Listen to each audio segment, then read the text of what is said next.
12 o'clock on your Monday afternoon now. Welcome in. It is the halftime show. Tyler Head along with you. I think Terry Ford will be along in a few minutes. This is one of those days where, Terry's been out of town, like Baltimore and stuff, and drives back in early on Monday, and I never really know when he gets here. So he might be here, might not. I typically, because Terry and I talk on the phone in the morning, just kind of discuss the ideas and topics for the day, and I always seem to hit him when he's driving through Florence. So Dave, he might have gotten caught up at Buc-ee's and doesn't want to leave. That's a very real possibility. That's understandable if he did. Yeah. I mean, it's Disney World and a gas station. Exactly. Right? So if he's there, hopefully he brings us back something nice, some kind of memorabilia. He won't. And maybe he'll show up. I don't know. But if you're placing your bets today, maybe go a little bit over, because I have not seen Terry yet. And whenever he gets here, plenty to discuss. Coming off of a really loaded weekend, as the football calendar slows to a halt here in a couple weeks, you kind of try your best to appreciate weekends like we had where, yes, it was only on Sunday, but two massive games in the conference championships that obviously decided who's going to be playing in Super Bowl 59 in New Orleans coming up here in a couple weeks. And, they got the Pro Bowl this weekend, which is nothing that doesn't really move the needle for me, and I don't think it does for a lot of people anymore. And then, the 2-week build of the Super Bowl, and boom, then it's no meaningful football, at least for the next 6-7 months until we get into August, and boom, then football season is right back and up running again. So trying to savor as much football as we can before it leaves us for the spring and the summertime, which we'll get into over the course of the show today. But a lot of basketball happened this weekend as well. The women did what they do. We'll get into that certainly here in a minute. But the men's team once again just found a way to lose a game in the most heartbreaking fashion, which they seem to be doing every single week now. And, on Friday, Jack and I on the Extra Point, kind of tongue-in-cheek, tried to script out how we thought the game was going to go, right? Like, okay, you're going to be competitive, you're going to make it a tight game, and then something fundamentally is going to fail you in those last couple of minutes that ended up being the reason why South Carolina loses the game. So here it is. Once again, you've got another ranked team, Mississippi State, number 14, this team that blew your doors off a couple weeks ago by 35 points in their barn coming into CLA. And we just kind of all knew they're going to find a way to make this game close. What's going to go wrong in the end that ends up costing South Carolina? And they go on this amazing, 19-5 run to close out regulation to tie the game at 58. You go into overtime. Okay, to grind it out, defensive battle. What can you do to win this game and finally get that coveted first conference win? 5 minutes, 5 turnovers, 1 field goal, 3 of 6 from the free throw line. Once again, it's the fundamental things that failed this South Carolina team to where now they are they are 2 games away from being halfway through conference play without a conference win. And once again, and really more of the turnovers than anything else on Saturday, you had a key moment there where Nick Pringle tries to get the ball to Arden Conyers on the outside, and whether you put it on Pringle for throwing it too high or Conyers for not catching it, regardless, it was another costly turnover that in the end was a big reason why Carolina didn't win this game. We should just tape these riffs and just replay them.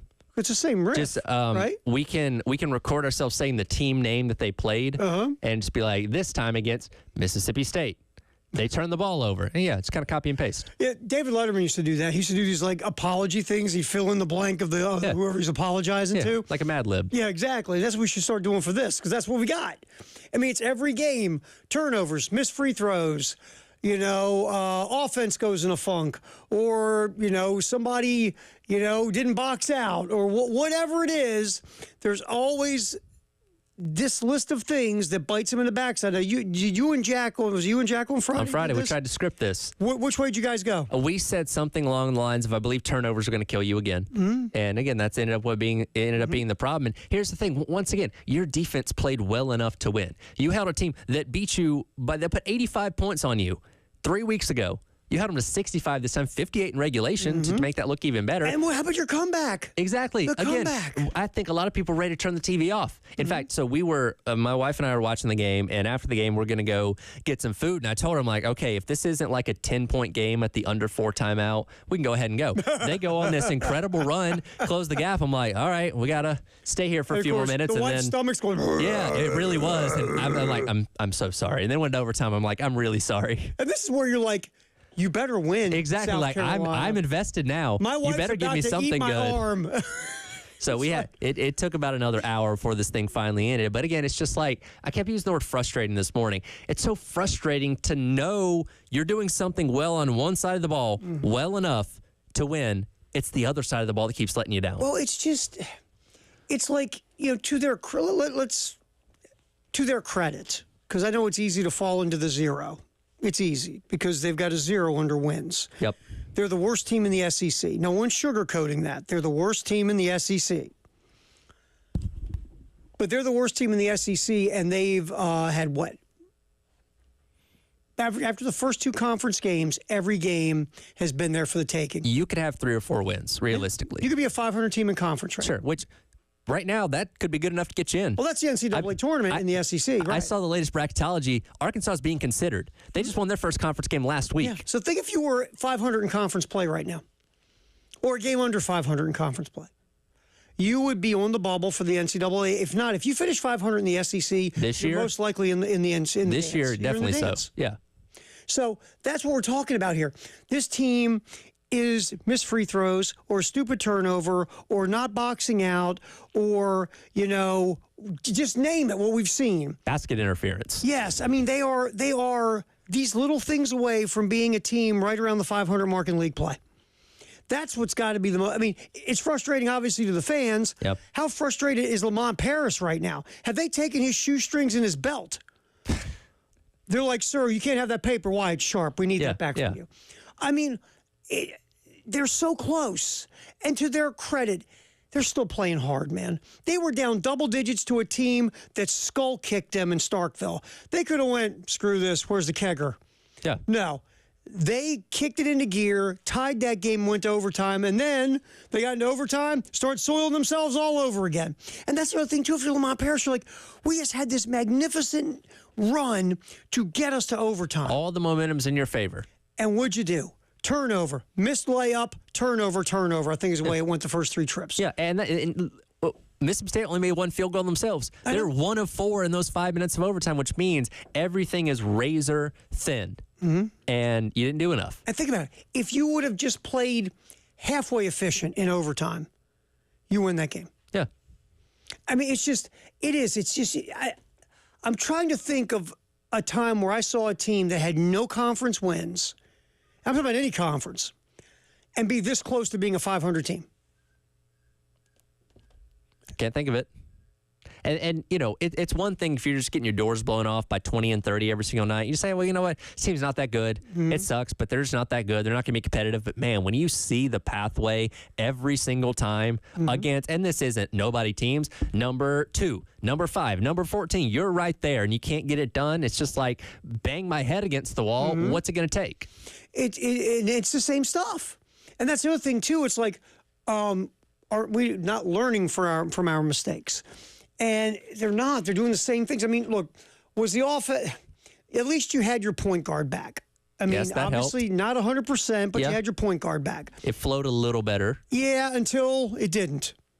Until you started having bad turnovers again. And, we always talk about stuff in sports that's contagious. Like in baseball, hitting's contagious. Well, so are slumps, right? Mm-hmm. And like in basketball, if you have a couple of guys who make the extra pass all the time, they're always looking for dudes instead of just hoisting up shots and, playing hero ball, the whole team gets better passing. Yeah. Everybody starts making the extra pass, right?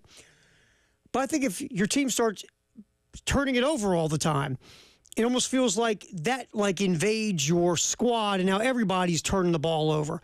Everybody's making the not very smart pass, or someone's dribbling off their foot, or, someone, you don't throw a bounce pass to a 6'9" guy in the lane, it just, right. All of a sudden, sloppiness just happens. And we didn't see that last year with this team. And it's not all on just Talon Cooper was here and now he's not. 4 other guys handled the ball last year too. Mm-hmm. This is a mass disease on this roster. You end up in the game and you're going to turn the ball over. And it's almost like that slump in baseball where the slump gets into the batting order. That's what it's like. This team has just been snake bit with turnovers, missed free throws at the worst possible time. I bet you if we went and looked at their free throw percentage in the last 2 minutes of a game, I bet you it's not very good. Oh, it's probably atrocious. And look, for the game, when you take out what happened in overtime, you were, let's do the math here, 19 of 23.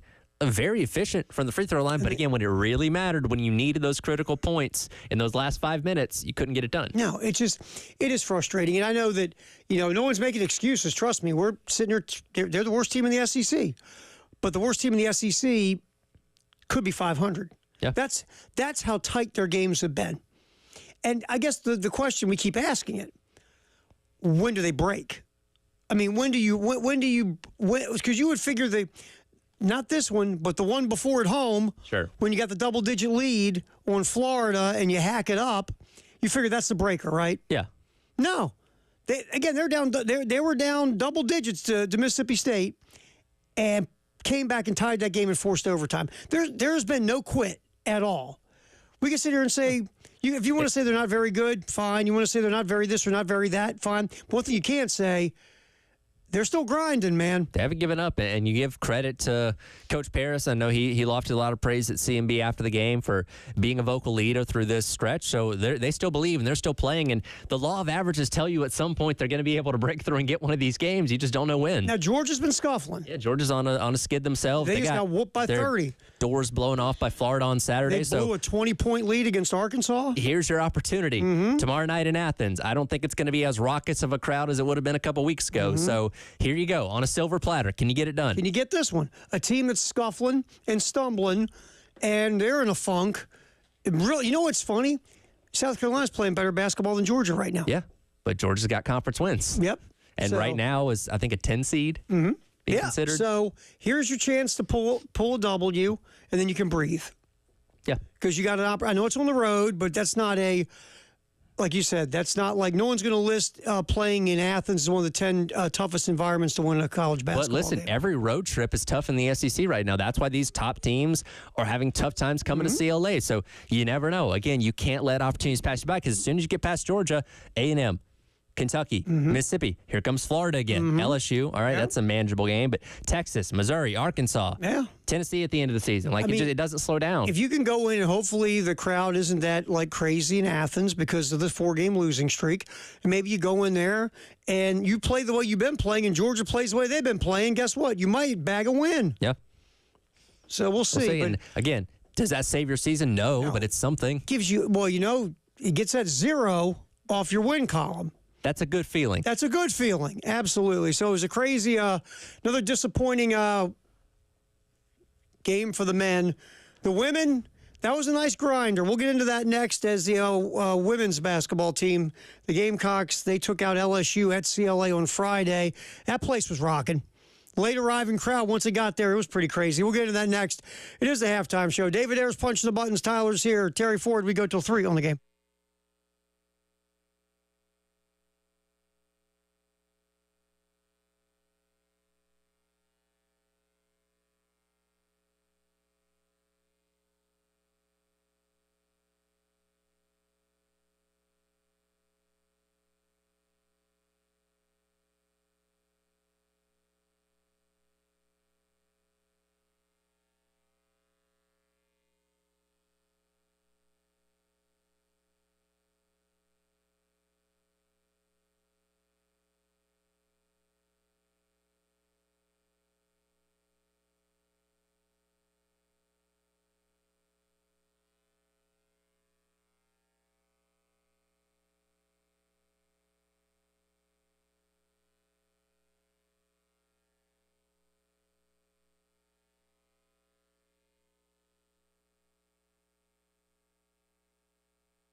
It is. I mean, I think we're chameleons, so to speak. You know, we could play the type of game that's being played.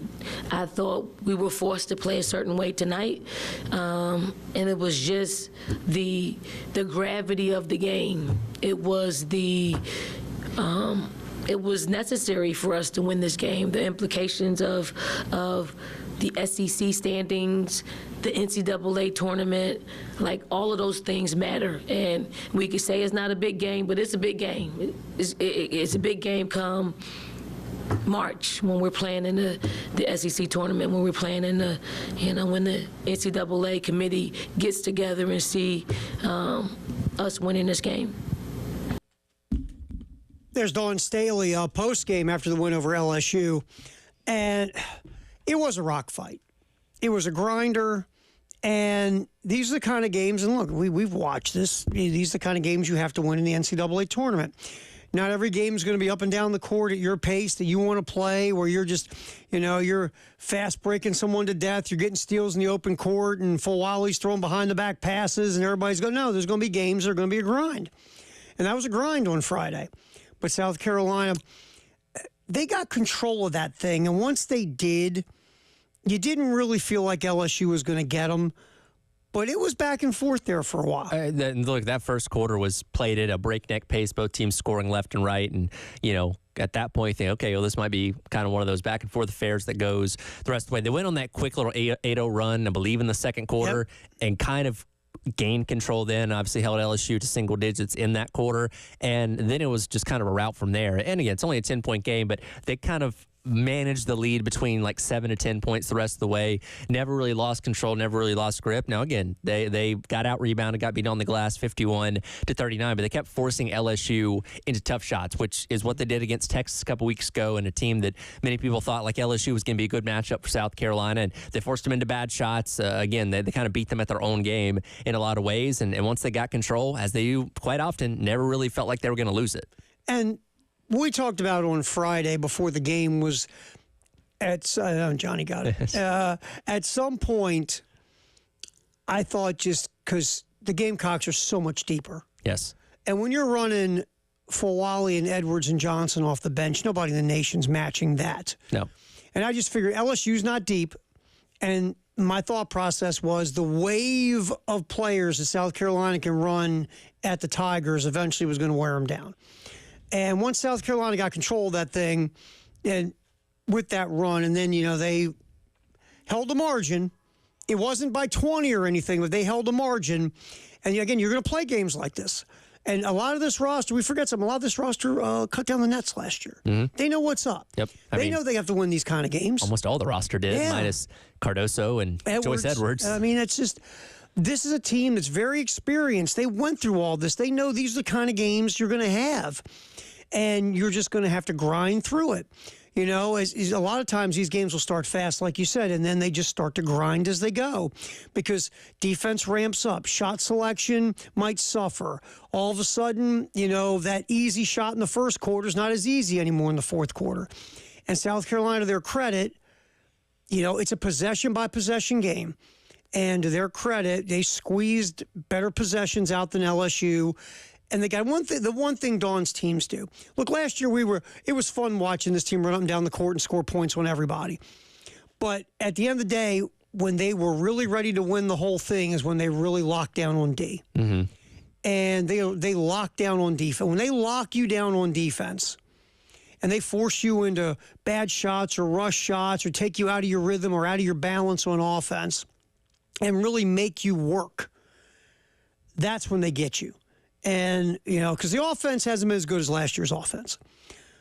But that defense, that's one thing Dawn's going to ride and die with her defense. And you saw a lot of that in the LSU game. Yeah, absolutely. And again, you see another game where Sanai Fagan, Joyce Edwards both stepping up and playing huge roles. And I pulled these numbers in just the games that this team has played since Ashlyn Watkins has been hurt, going back to the A&M game, Sanaya Fagan has averaged 10.5 points, grabbed 7 rebounds, averaged over a steal per game, and averages 3 blocks per game as well. Again, you're not going to be one player specifically replicating everything that Ashlyn Watkins did, but that's a good way of stepping up and helping fill that void that she left behind, where, again, you can almost argue they've been playing better basketball since she's left. Shania Fagan was a high-level recruit coming out of high school.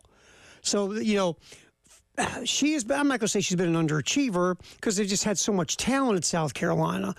But I think people forget that she was a high-level recruit. And so it's there. And I think Dawn has talked about with Fagan is how do you get it out of her consistently? And is she just going to settle for being part of the rotation or settle for I'm okay or I'm pretty good or I'm fine when she's got skills and talent? You're seeing her shine more now. Yeah. So that's a good thing. All right, hey, Dave, we're going to throw you a curveball real quick, bud. Let's get cut one from Dawn Staley about that gritty defensive performance. I saw the mental piece of playing such a game during this time. I don't think we played necessarily disciplined. It was hard to get our players to just kind of lock into what we needed to do. And sometimes you just got to let them play. It was fast-paced the first quarter, and then the break. It really is a blur because I'm looking at them play, and it's not really us offensively. And then defensively, I just thought we gave a gritty performance. We just locked in and we just continue to fight, continue to get loose balls and the 50-50 balls, and the rebounds that we didn't come up with, we were in the mix. So some of those rebounds they were scoring off in the first quarter. The last part of the rest of the second, third, and fourth quarters, I thought they didn't score. They got dead ball. They got dead ball. They got the dead ball, but we were able to set our defense up and defend. Yeah, just excellent defensive effort. You look at the numbers, and look, again, defense, we talk about this all the time in basketball. You can guard the heck out of somebody and they can still score on you. Sure. That's just hoop. Sure. I mean, you can chase it. You can chase someone around all game long, get a hand in their face, you slap the court, follow, and they're still killing you. So defense, only it does is you try to make people uncomfortable and out of rhythm. But to the credit of what South Carolina did on the defensive end of the court, LSU shot under 30% from the floor, barely shot 20% from three, hounded them all game, forced them to take them out of their offense, out of their rhythm, shot selection, hurried some stuff. Their leading scorer, Johnson, it took her 18 shots to score 13 points. Just a lot of good work on the defensive end by South Carolina. Yeah, absolutely. And again, that's something that's become the identity of this team. And once again, we kind of talked about at the beginning of this stretch of, ranked opponents. Okay, well, you're going to have some tough challenges against Texas and LSU. And they went out there and, proved to be the better team in both those regards. And no let up because tonight you got Tennessee. They are reeling a little bit coming off of a couple losses, but they're a team that's the best three-point shooting team in the SEC. Mm-hmm. So they give you a little bit of a different look. We'll see how the defense fares against them. But again, no reason to think that this run's gonna slow down. Hey, Dave, one last cut there. Then you can go back to some Larkin Poe. Cut 25. Kim Mulkey talking about South Carolina's talent and depth. This is interesting. Look, I don't know that I've ever coached against a team that's got 10 McDonald's All-Americans on a roster. How do you even keep 10 on a roster? And that's what we faced today. And what a challenge it was. And it was an enjoyable game to coach in. And, man, was it good for women's basketball, but it was good for the SEC. Kudos to South Carolina. Great crowd today. They're good. Well, you got 10 McDonald's All-Americans. Flip a coin. Y'all can play any of them you want. Got to keep them happy, right? I don't have that. I've got to go with what I have, what I feel in my gut. Fatigue could play a part. But I always tend to give credit to the opponent. The shots we missed could have been fatigue. The shots we missed could have been their good defense. Yeah, you got that many. Who you gonna stop? Pick your poison. I just got 5 girls from my family reunion, I was and we gonna say. played up South Carolina with my my cousin Jenny, Yeah. and my niece Beth Ann. Yeah. By the way, you know who's had number 1 recruiting classes? LSU. You know who's had number 1 portal classes? LSU. Yeah. How'd you like to be her players? Poor Kim Mulkey. She's Yeah. got a team of girls she picked up from the Y Right. out there playing South how'd you like to Carolina. be on her team and you hear this cut and you're like, seriously? Shit, we suck. Well, that's what you're saying. That, yeah, we suck. Thanks, Coach. Appreciate Well, it. it's a classic backhanded compliment. Absolutely. Yeah, congratulations, but You got yeah. 10 McDonald's All-Americans. I got girls that work at McDonald's. Yeah, you can cook filet mignon. All I got is ramen noodles. That's right. Whenever we talk about women's hoops here on the Halftime Show, it's sponsored by Lexington Discount Homes. All right, in case you just woke up, we'll tell you what's going on in the world of sports next here on the Halftime Show. David Dare, Tyler Head, Terry Ford till 3 on the game.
right. So what happened since you've been asleep? Let's get a little something, Dave. Play it. Hit it. Cut. Was it off the bumper there, buddy? Give me that highlight. Cut 31. Time here, Jim. Whole season for Buffalo on the line here. They come. He just desperately throws it up in the air. Incomplete. Kincaid was right there. Yeah, we know the Super Bowl now. We got Philadelphia, Kansas City. Rematch of a few years ago between Philadelphia and Kansas City, which, by the way, was a really good Super Bowl. It was. That was a good one. What happened yesterday was interesting, and obviously all the focus goes on the AFC Championship game because that was a hell of a game. It was, as we expected. Yeah, I mean, nobody was stunned that it came down to what it came down to. And, you know, it's one of those things where right now Josh Allen hasn't slept. No, of course not. And neither is Sean McDermott. You saw the look of him on the sidelines once he realized Kansas City was going to be able to run the clock out. That's a miserable man. Yeah, I mean, and look, you have lost pretty much every one of these playoff games in any way, shape, or form where you walk off the field saying we should have won or we could have won. Yeah, every time. How about the kooky one where, you know, Kansas City in 13 seconds goes down the field and scores? The last time that Allen touched the ball, he threw a touchdown pass and never got it changed the overtime rules. Yep, it did because Kansas City tied the game with the field goal and then got the ball and went and scored. Yep. Which I think is a stupid rule anyway. Both teams should have the ball in overtime. I don't understand. This is the most asinine idea in the world, but then I always hear this one. This is the one that always gets. This always tells me you have really no solid thesis of a comeback when you go, well, have your defense stop them.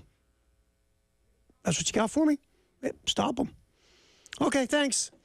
Good yapping with you. Yeah. Appreciate it. It just... And finally, again, the rule still isn't right, but it's better than it was. But yeah, Buffalo, I mean, to be this close these many times is insane. And you can't get over the hump because they've got 15. And of course, you know, right now the tinfoil hat folks, they got the refs too, Ford. And we'll get to that because that's a thing. But the thing with Kansas City that, you know, I just marvel at is this is not the juggernaut it was a few years ago where they just scored 40 on you and pummeled you. Their defense really is leading the way more than their offense. And their special teams contributes even more now than it used to. The offense stepped up, though, yesterday, scored 30. That's the most points they scored all year. I would say, was that not their best game of the entire year, being played at the most important time up to this point? Well, now they're healthy. Now they've got Hollywood Brown in the wide receiver core. You know, they've got Pacheco back in the backfield. They moved Thuney out to from guard to tackle, and he's played surprisingly well at tackle. And so they've solidified the offensive line. So the offense is playing the best it's played all year. And that game was their best game of the year. But it's just, man, the thing I watch with them, and this is why, you know, when people were picking the Bills, I'm like, look, could I see the Bills win? Absolutely, I could see the Bills win. It seemed like the best version of a Bills team that could beat them. Well, they play different. Josh Allen has morphed into a guy that doesn't make the stupid mistakes anymore that he used to. Hey, look, there's 5 defenders, and there's my receiver. Watch my bazooka of an arm. No. His first couple throws kind of looked like that, but he settled it. He settled in. But he's not the guy that makes the stupid turnover anymore. They run the ball. They're more balanced. They use Cook in the backfield now. Yeah, they need a number one receiver really bad. They don't have one. But they're much more of a balanced football team on offense. So they've kind of grown and morphed. And by the way, this is not the best version of Kansas City. No. So you figured Buffalo had a real legit shot to win this game. And they did. And they still couldn't seal the deal. Because again, Buffalo had the ball with plenty of time to go down the field after Kansas City kicked the field goal. Yeah, I get it. We'll get to the officials in a minute and the refs and the spotting of the ball and all that. But you had the rock, and you're only down by 3. And for a defense in late game situations, the toughest thing to deal with is having a 3-point lead. Because you don't want them to get behind you to score 7. So what you do is you start giving up chunks in front of you, and before you know it, the other team's in field goal range. Yep. You're almost in no man's land when you're up 3. So you have the ball. Kansas City's only up 3. Now it's your time, Buffalo offense. It's your time, guys. Here you go. From Joe Brady, the offensive coordinator, to Josh Allen, to the offensive line, to the receivers, the backs, the tight ends. Here it is, guys. Here it is. And Allen on that 4th and 5 makes on the last series makes this throw that is just, you just thought he heaved it up just because it was a Hail Mary at that point, so it was 4th down. Yep. And Dalton Kincaid, it wasn't Mark Andrews easy. No, but he dove and it went through his hands. You had it in your arms. You got to make that catch. Got to make that catch. Again, Allen had 4 guys in his face, 3-4 guys in his face. He's throwing it up blind, essentially. He was just throwing it. Yeah, he was just throwing it. Because, I mean... And if he completes that, it's one of the greatest plays in the history of playoff football. I told you earlier, if he completes that and they go on to win the Super Bowl, there's a statue of that in front of the new stadium absolutely. Next year, There's right? no doubt. And the defensive coordinator in Kansas City, Steve Spagnuolo, to call a corner blitz on that play. They had not ran a corner blitz all game. Spagnuolo had it in his back pocket. And from what I was reading post-game, Buffalo had been using the same protections in the passing game up front, the same pass protection. So Spagnuolo had kept that in his back pocket the whole game and brought it out on the biggest play. He's like, you know what? They're running the same pass protections. I know my corner blitz will work. It just, again, it's the chess game. Yep. And that's what makes Kansas City so good. It's just everybody thinks they're going to make the play, and they make the play. So much in all sports, and you know this, it's who doesn't make the mistake and who makes the play. Mm-hmm. Don't make mistakes, and when it's time, somebody's got to make a play.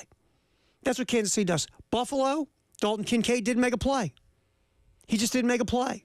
You missed 2 2-point conversions. You just didn't make some plays that, if you make those plays, there's a good chance you win the game. Yep. And now we'll go to the refs. I thought both the calls were incorrect. I thought Xavier Worthy, again, if you want to say that he had the ball and he had it secured when it hit the ground, I will respectfully disagree with that. I think it felt like he trapped it against the ground on the way down. But on the field, what was the call, Tyler? It was called a catch. And they didn't reverse it because I guess they thought they didn't have indisputable video evidence. Or Roger Goodell got on the phone and said, remember, it's Kansas City, give them the call. As many people like to think. As many people want to think. The second one on the 4th and 1, I thought Josh Allen clearly made it, and you would see it on the replay that he clearly made it, and you would give him the first down. The call wasn't reversed. This just leads the tinfoil helmet crew down their road. It gives plenty more ammo, and I can understand the frustration. And the unfortunate part is, once again, as it has been every time these two teams meet in the playoffs, usually in the regular season as well, we got treated to a phenomenal game between two of the best teams in the league, two of the best quarterbacks of this generation. And the only thing we're going to be talking about coming away from it is the 4th down call, the officiating, the worthy catch, all that kind of stuff. And it just goes once again. If you watch enough NFL football, there's terrible officiating everywhere. And it continues to cloud what should be great games and great moments by saying, oh, the officials screwed this call up. And here we are once again. Sure. And that's just the agenda that will continue to go down the road, because we see these things happen, and then that builds evidence to say, see, I told you, see. And then you sit and you go, okay, man, I get you, but let's think about this logically for a minute. And it's gotten to the point where nobody can take anything at face value anymore. It's never, okay, Team A beat Team B because Team A was just better. No, it's because the officials like Team A, and it's because they screwed up this call and that call. And it's just unfortunate that, especially in the playoffs where everything is on the line, everything matters, that this ends up being the conversation almost every single time. But as a fan, doesn't that make you go to bed and sleep better knowing that your team was just as good, but you got screwed, and admit that your team wasn't good enough? You're going to do anything that you feel can justify a reason why it wasn't your team's fault that you lost. And I get that. It's a coping mechanism for a lot of people. Again, you rarely hear people say, oh, we just sucked today and that's why we lost. Like, no, it's another factor outside of your control that people like to lean on. I've always said this, though. In the world we live in today, nobody can keep a secret. Everybody blabs. Everybody's looking for evidence of something. It would be so hard if the league really wanted to just predetermine before the season started, hey, Kansas City's going to win the Super Bowl. That would be so hard to pull off. Because you know how many people have to be involved? Yes. And do you think all those people are going to keep their mouth shut? No. No, of course not. Think about where you work. You got blabbers everywhere, every job. I mean, we have them.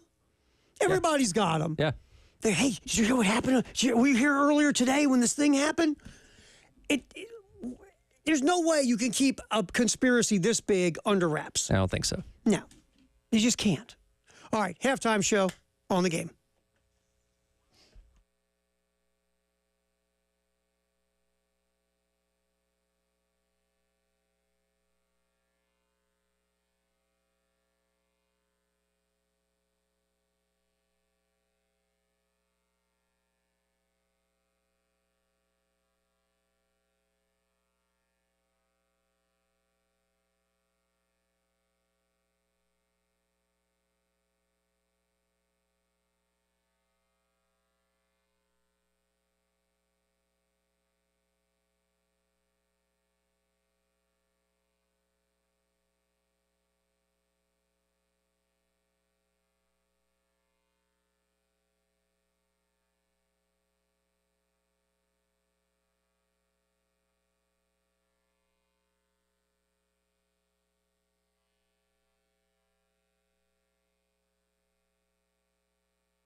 No, time to get our Firehouse sub text to the hour at 803-404-6100. What do you got, man?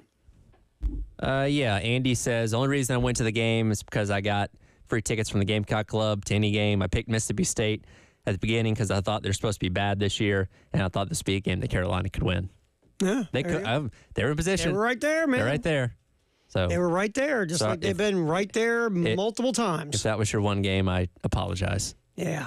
Up until you liked the end until the end of regulation, and then you had to sit through that. If you could still tie, you feel okay. Not a win, but like, hey, Tied. great run, tied. Tied. But they do put 5 extra minutes on the And clock. it was just and again, all the demons showed up in overtime Yes, they did.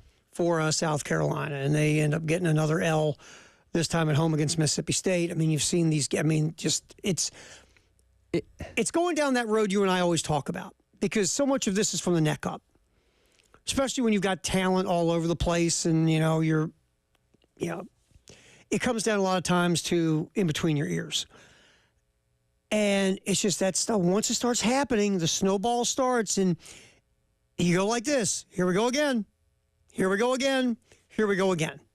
And I feel like we're getting to the point now of here we go again. If you ever played Little League Baseball and like you dropped a pop fly in the outfield during a game, then the next time the pop fly is coming to you, as routine as it may be, you start thinking about it like, oh, don't drop it, don't drop it, don't drop it. Okay, are my feet set? Am I where I need to be? Am I running? Am I gonna step in a hole? Like you start overthinking it, and you may end up messing up again. So it's those kind of things that get in your head and cloud your clarity on trying to execute. And again, there's a lot of just fundamental things this team does wrong in the last couple minutes. They had a stretch right before halftime where they had like 4 turnovers in 4 minutes. So again, it wasn't just what happened in overtime. You saw these things pop up throughout the game, but again, in regulation, you did enough on defense to give you a chance to win. It just all came unraveled there in the overtime period. You got Mississippi State to play your game and your tempo. That's one thing this team does pretty well since those first 2 blowout losses. Is they found a way, for the most part. I mean, the Oklahoma game was 47-47 with 12 minutes to go, and then all hell broke loose. Yep. For the most part, except that last 10, 12-minute stretch against Oklahoma, you have pretty much have had teams playing your pace and your tempo and your game, how you want to play in the manner that you want to play. You're getting the amount of possessions you want per game for both sides. So you're getting that. You're just not closing the deal. Because, if a team gets out there and starts running on you, South Carolina, I just don't think they're equipped to go out there and run. Yeah. And they've slowed games down really well. They've kept tempo in the places they need to keep them. It's just in these moments, the moments where you need to make play. We were talking about this with Kansas City. The Chiefs, they don't make mistakes, they make plays. South Carolina in crunch time makes mistakes and doesn't make plays. Yep. It's the exact opposite. And so, you've been so close so many times. And these guys, look, of course you feel bad for them. They're fighting. They're fighting their guts out because they're in all these games, but they just can't get over the hump. And, the last thing you want, though, we talked about this earlier, are they going to break? The last thing you want is for them to break. Because you can only take so much of anything, man. You can only take so much of getting that close and then getting slapped back down the hill. I think a lot of it has to do with they have to still feel like they're playing for something, right? You're 0-7 in conference play. Again, I mean, you realistically need to be right around 500 if you want any shot of making the tournament. I guess you have the motivating factor that with so many ranked teams coming up, you can pull some big upsets and, if nothing else, crash some other people's seasons. So maybe that's it. But I do start to wonder, like, okay, where is that goal? What are we reaching for here? What are we trying to achieve in a year that ends up looking like it's going to be a lost one? This could end up being a worse year than your first year if you're Lamont Paris. Maybe so. And I get it. Theoretically, now that everybody goes to the SEC tournament, could always go on a run there if you're playing your best basketball at the end of the season. But you don't want to have to count on that. No, and you can say this, but look how good they've been against all these different teams they've been playing. They've almost have 2 top 5 wins, but the word we have to put in there is almost. Yeah, and that's the problem. Also, all those are on your home floor. Right. I do think there's an element of playing at home that helps this team. Oh yeah, I think we saw the difference in Mississippi State. Mississippi State in Starkville, what happened? Got your doors blown off. Came back here, had a chance to win in overtime. It is different. They have played very well at home, to their credit. Yep. So Outside of the Vanderbilt game, most of the road games haven't really been close. No, again, the Oklahoma game was 47-47 with 12 minutes left, and my memory serves me. And all of a sudden, Oklahoma went on like a 17,000 to nothing run or whatever it was. Yep. Okay, maybe not 17,000, but 16 and a half. I was exaggerating. So, the road has not been kind. Just hasn't been so far for them. Well, we appreciate the text, 803-404-6100. Football, and more football coming up in the 1 o'clock hour, sponsored by Atlantic Windows and Doors. We appreciate you hanging out with us, whether you're watching us on the Game TV, at the Game TV Radio, our YouTube channel. Maybe you're listening to our 107.5 The Game app, or you're checking us out in Florence, Myrtle Beach, or Columbia. We appreciate you. Talking tons of football coming up next here on the Halftime Show. Terry Ford, Tyler Head, David Dare on the Game.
Oh, halftime show.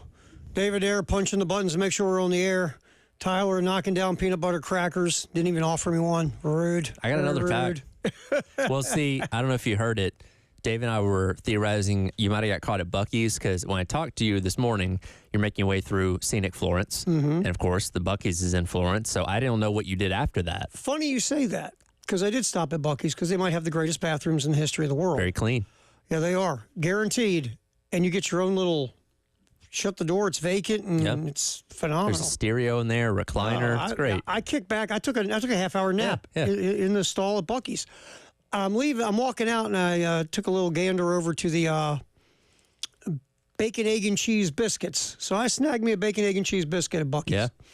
Yeah. I tell you what, Buc-ee's is a thing, man. Oh, you love Buc-ee's. I You're love a Buc-ee's dork, man. You love yourself some Buc-ee's. Yeah, I haven't been back in a while, but I was actually thinking about the other weekend. I'm like, I need an excuse to go because it's a little bit of a drive, but if I have a reason to go out there, I'll go. Oh, yeah, Buc-ee's is good, man. You can go to Buc-ee's, get something to eat, buy some shirts. I mean, I do your taxes. I don't know. Get a tattoo. I don't know. Buc-ee's is a thing, man. It's so cool. But yeah, so I did. I snagged a little bacon, egg, and cheese there, biscuit at the Buc-ee's.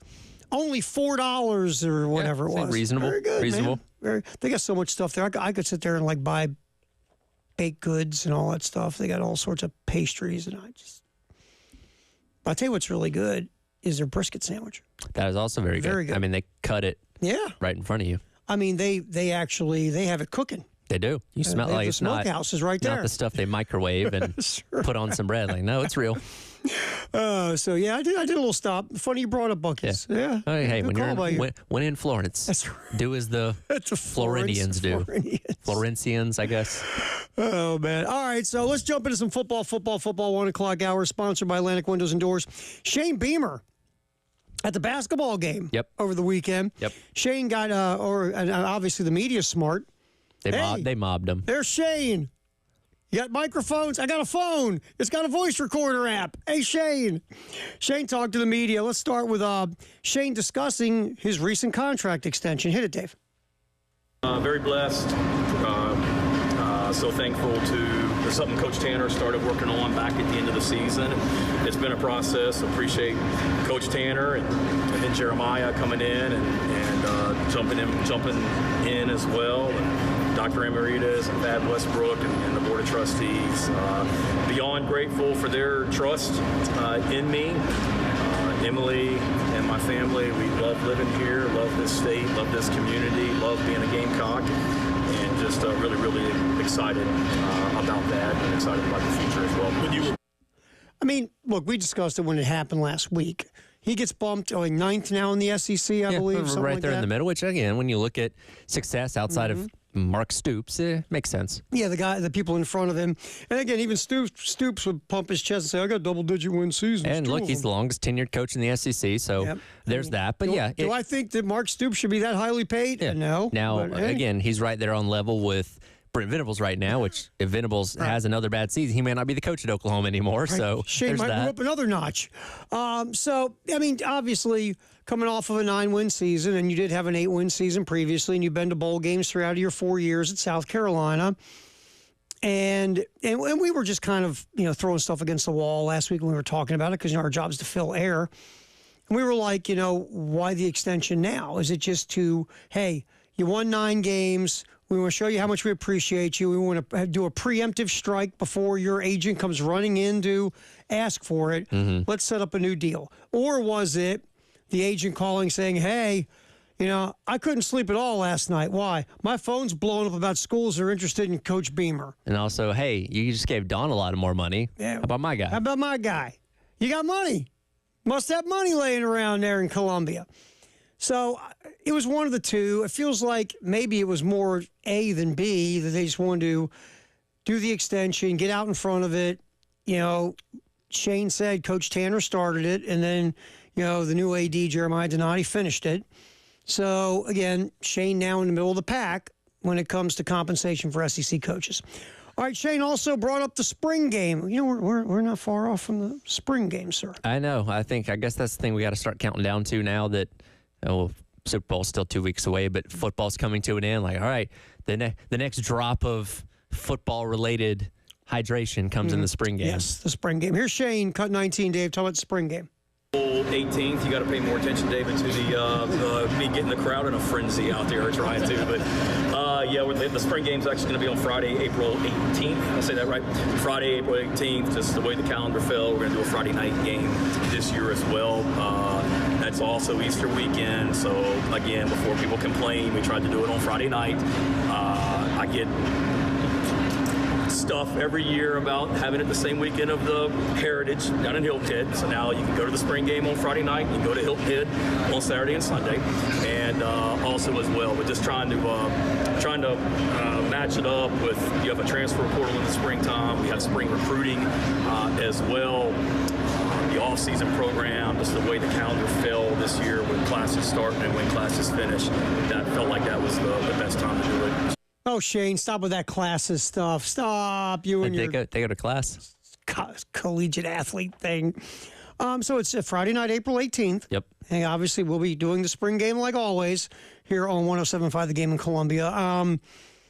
And, there is a portal at that time as well because the calendar, all we hear about is how goofy the calendar is, but until somebody changes the calendar, this is the calendar. Well, it'd be great if you had a central authority figure that could do something like that instead of a committee. Yeah, I like committees. We get together, drink coffee, knock down some bacon, egg, and cheese biscuits from Buc-ee's. That's what we do.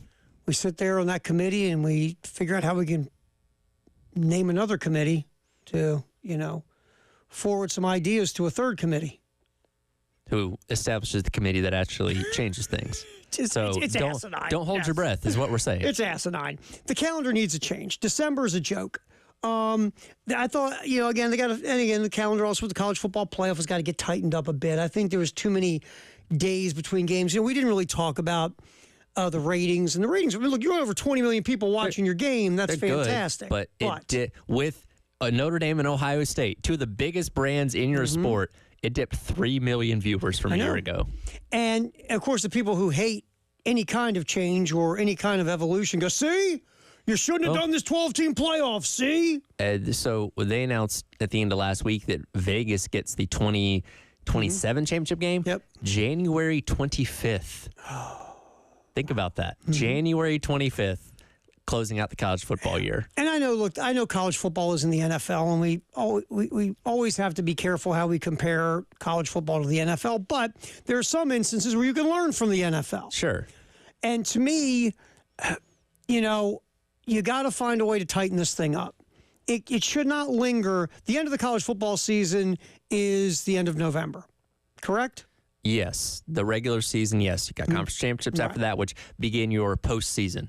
So your conference championship is typically the following week, 10 days? First something Saturday like that? in December, typically. Okay, so you got about a week. And then after the first week in December, now you're going to wait a couple more weeks before you start the college football playoff, correct? But it's basically 2 weeks after that, and then another 10 days for the quarterfinals. That's then the another problem. 10 days for the semifinals. Right then there. another 10 days for the national championship. You need to streamline it. And again, the Army-Navy game really kind of gets in the way here, which I love where it is, and I would hate for it to see it moved. But if you could go conference championship, next Saturday round 1, the next Saturday round 2, and then still play your semis on like New Year's Eve, New Year's Day, and then, championship game is the 8th or the 9th or something like that, that works. That's kind of what we used to do. Again, you gotta streamline this a little bit more on the front end. Yeah, forget the 10 days too.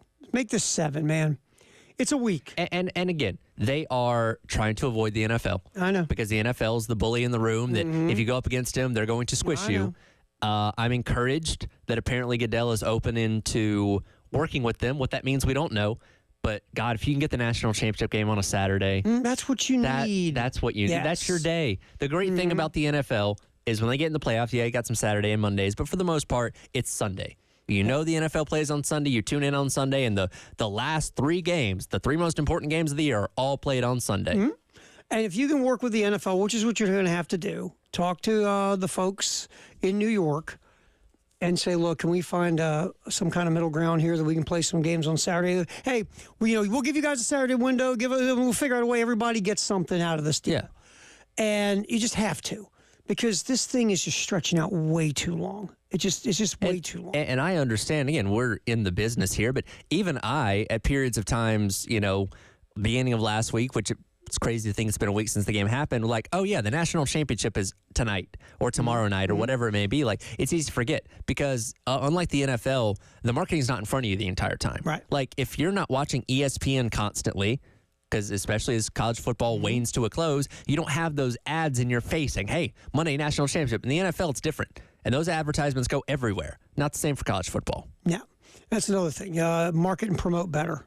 Be a good idea. You have this long, lengthy process. Why don't we go back to 11 games a year instead of 12? I mean, 3 of them are trash anyway. Well, Dave, you see, so basically, I'll give you one more. Why do we even waste our time now with these conference championship games?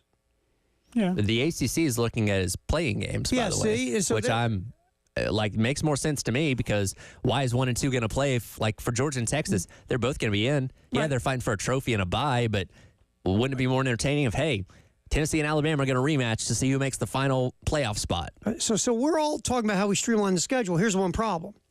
You know what more games bring you? More money. More money. Yep. That's the thing. Conference championship game brings you money.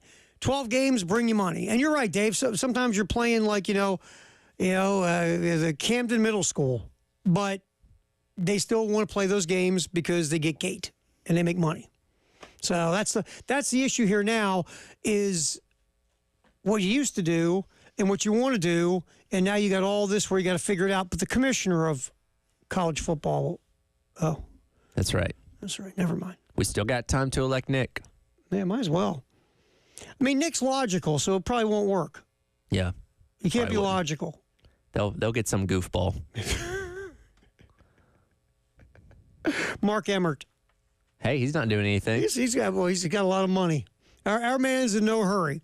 All right, Dave, let's knock another one off here. Here's Shane Beamer, cut 20. This is very interesting. Nick Harbor this year will not run indoor track in the spring. Instead, will be with the Carolina football team. Solely focusing on football. Right? He's solely focusing on football right now, and that was Nick's decision. That was something that he talked to us about. We had some conversations at the bowl or around the bowl, after the bowl, within the last couple of weeks as far as what he wanted to do. And I think he realized that he did a lot of really good things at track last year, David, but missing spring practice, I don't want to say setting back, but it was more of a challenge to be ready for the season. And I think he just wanted to really focus on football. Not that track's over, but right now that's where his focus is. It's just football. And again, that was his decision. That wasn't anything we told him. I was going to say, will he do outdoor track season? I don't know that. I don't know that. He's wanting to focus on spring practice and football and developing there, and that's kind of where we are right now. Now, my guess, and again, I'm not speaking for Nick. He was here the other day, but we didn't really, we didn't sit and rap with him too much. My guess is that he will run outdoor. That's my guess. No decision on that, like Coach Beamer said. But I feel like he will run the outdoor, but the indoor. Don't you feel like this? He had a nice little run at the end of the year. Mm-hmm. Started showing growth as a wide receiver. Yep. Started looking like a wide receiver. So he feels good about it, right? You would think. So he's probably going, you know what? I got momentum going as a wide receiver. I want to keep this train going. I want to play spring ball, and I can still go run track in the outdoor season. And look, that was my concern, assuming he was going to do all the track stuff like he did last year. It's like, man, you had all this momentum built and something you can take over to spring. And if you're not, and I get it, he's always trying to be in team meetings and stuff like that. But when you're not actually doing football stuff for 3-4 months, what kind of steps back are you going to take where when the season rolls around in the fall, are you right back to square number one again? Like, what's the deal? And here's another thing. It's not an Olympic year. It's not. It's not an Olympic year. So maybe he looked at it like, it's not an Olympic year. I can, instead of doing indoor, play football, do the spring game, keep myself ramped up on football, and then maybe make my choice to go run outdoor. I would say, if he plays well enough this year, he could get drafted next spring. Year 3. Just saying. All right, football in the 1 o'clock hour, sponsored by Atlantic Windows and Doors. We talked about the AFC Championship game yesterday. Let's get to the NFC. That's coming up. David Derrick, Terry Ford, and Tyler Head. It's a halftime show on the game.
There's Barkley, a little shovel, looking for an edge, gets it. Saquon Barkley, first down. Barkley, oh! Saquon, touchdown. First time Saquon Barkley touched the ball yesterday. Goes to the house, 60 yards. I try and think about this from the standpoint of being a Commanders fan, being on the team, being Dan Quinn. You go on this long drive against a really good defense. You get 3 points out of it. You take an early lead. Okay, all right. Again, would have liked a touchdown, but still feeling pretty good. And then Saquon Barkley just does a house call in the first play, and you're like, oh, yeah, they got that guy. And they never saw the lead again. Well, this is why I always talk about time of possession and how it's such an overrated stat. Washington goes on this drive 18 plays. I want to get it right. You got to look at this. 18 plays, 54 yards. They had the ball 7 minutes. Yep. They kick a field goal. Half the quarter. Kick a field goal. The Eagles, ask me how long they had the ball. Like 12 seconds maybe, if that. One play, 60 yards, officially 18 seconds. Wow. That's why time of possession is such an overrated stat. It's great to hold the ball for a long time, but you got to score touchdowns. Yeah. And look, Philly, they just ran over a bad run defense, which I thought was what Detroit would have done the week before against the Commanders. Philly ran them over. I mean, even our boy Will Shipley came in and had a long run. Yep. Philly goes for over 200 yards on the ground, 7 touchdowns rushing. The Commanders decided to give 4 gifts to Philadelphia with turnovers. 3 of them were fumbles. One was a Hail Mary kind of like interception by Jaden Daniels. And the Eagles are back in the Super Bowl for the second time in 3 years. And, sometimes you look at someone and you're like, there's no way that person does that job. And I'm going to give Nick Sirianni all the props in the world. Dude's been to 2 Super Bowls in his short head coaching career. But you look at Nick Sirianni, and does he scream high-level NFL head coach? Not really. You know what he screams? He screams Randy Quaid's brother from Christmas Vacation. Yeah, I could see that. Definitely does not fit the description of what you think an NFL head coach would be. And again, he's a flamboyant personality. He's interesting. Is that a good way to phrase it? Nice way to put it. That I guess kind of fits in with the Philly. He's a very Philadelphia head coach to a lot of people. Yeah, he's an odd cat. He's very easy to dislike as well. I remember that first year when he did that whole spiel about the team was like you planted a flower or a tree and it has to grow and you have to water it. And everybody was like, what kind of shrooms is that guy popping? But here's Nick Sirianni postgame. Let's get to this one. Cut 28, Dave. Nick Sirianni on getting back to the Super Bowl.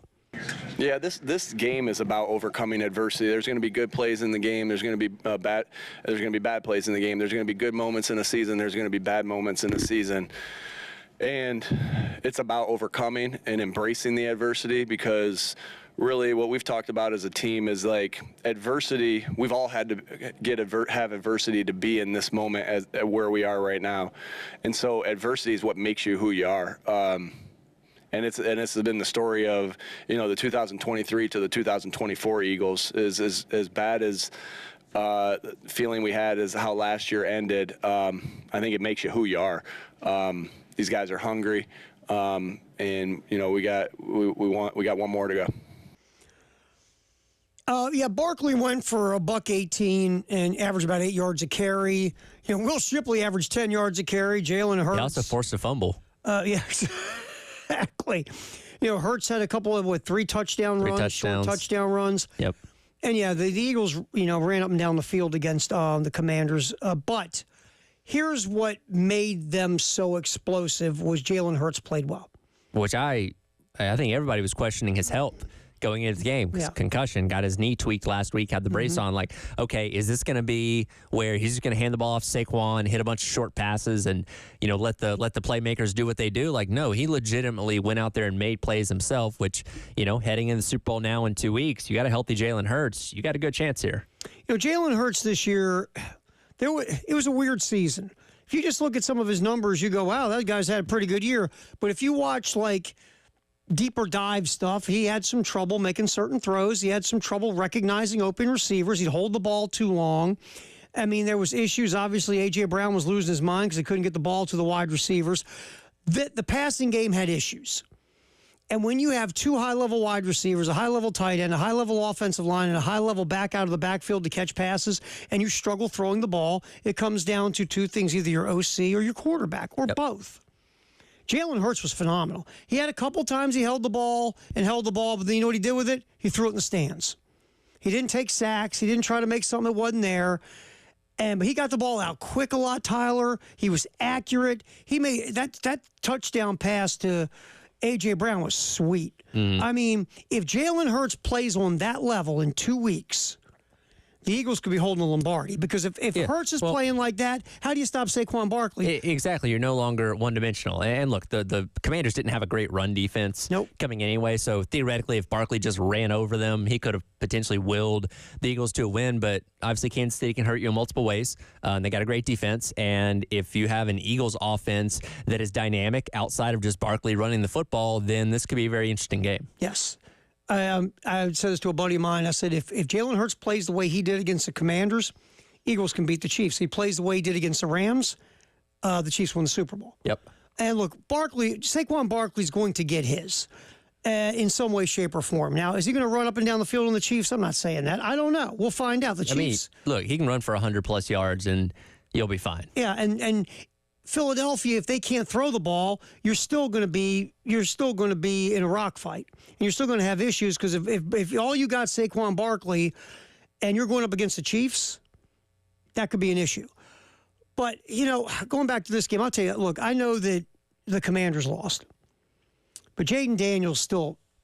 He makes throws, man. It wasn't from Jaden Daniels' effort. I know he threw the interception in the end. You're trying to make a play, and I don't hold that against him, but the 3 fumbles had nothing to do with him. Yeah. Like, he made his passes, made some pretty clutch runs as well with his feet. So Leading rusher in the game. Like, this dude's going to be a superstar. Again, only 6 quarterbacks have ever made it to a conference championship game as a rookie. None have ever made it to the Super Bowl. So he's already on a higher shelf with some pretty elite guys, of years past that I'm excited to see as long as he stays healthy, what he can do in his NFL career. But I want to get to the goofiness of this game. When the Commanders are down at the 1-yard line, and it's tush-push time. The Eagles, I'm sorry. And the Commanders are trying to stop the tush-push. And the Eagles, the Commanders decide, we're just going to start diving. We're going to start seeing if we can jump the snap count. We're going to dive over the pile. Old Frankie Louvu, God love him. He was like swan diving over the defensive lineman. And then finally, we got to play this cut, Dave. After 3 straight encroachment calls against the Commanders, Sean Hockley, the referee, has had enough. Here's cut 27. Washington has been advised that at some point the referee can award a score if this type of behavior happens again. For now, it's a replay of second down. My favorite line, if this type of behavior continues. It's a father getting on to children. You will be going to your room. Exactly. We were talking about this earlier. I'm trying to think, because this is such an obscure rule. The only other instance in the NFL where I think something like this could have come up, do you remember it was a Ravens-Steelers game where Tomlin almost tripped the punt returner for the Ravens and Jacoby Jones. Now, I don't think he prevented a touchdown necessarily, but he did allow him to get tackled soon after that. That's the only time, and I don't even remember it coming up then, where that could have feasibly been a thing. I never knew this was a rule. This is such an obscure rule. And I think it was the Pereira, the rules guy, I believe said it right before Hockley announced it. And we're like, what? You can award points Pereira without them scoring? They can give them a touchdown here because of that behavior. Could you imagine the tinfoil hats? Which, again, the referees are not why they lost or why they won this game, but imagine the tinfoil hats on that one. Well, you heard what Louvu said post-game. Well, I guess they just wanted the Eagles to score. Yeah, of course. Football. The 1 o'clock hour is sponsored by Atlantic Windows and Doors. Terry Ford, Tyler Head, David Dare. We'll keep it going here on the game.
All right, what we're talking about is football in the 1 o'clock hour, sponsored by Atlantic Windows and Doors here on the game.